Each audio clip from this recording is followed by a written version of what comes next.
Hello and welcome to Bell CB. Today we're looking at the Connex CX-33 SSB Saturn. It's a lot like it's a retro Saturn, a Galaxy Saturn.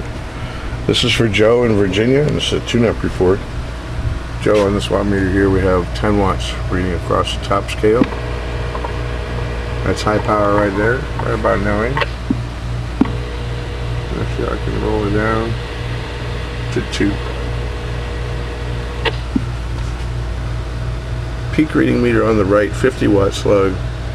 Reading in the middle where you see 20, 30, 40, and 50. Audio check, check, check, check, check, check, check. 1, 2, 3, 4, 5. Audio 1, 2, 3, 4, 5. Check, check. 1, 2, 3, 4, 5. Audio 1, 2, 3, 4. And a little upper side band. Audio 1, 2, 3, 4, 5. Check, check, check, check, check. 1, 2, 3, 4, 5. Audio check, check, check, check. 1, 2, 3, 4, 5. Audio.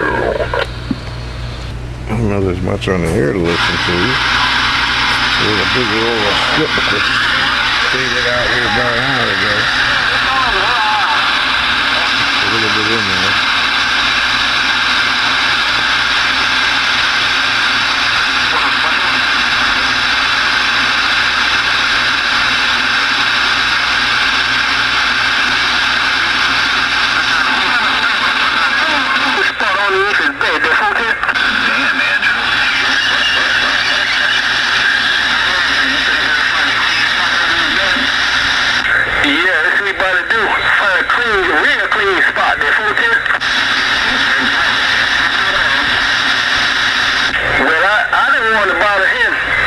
He come and bother me. I just didn't want to bother nobody, but she come and bother me. If you was starting looking for trouble,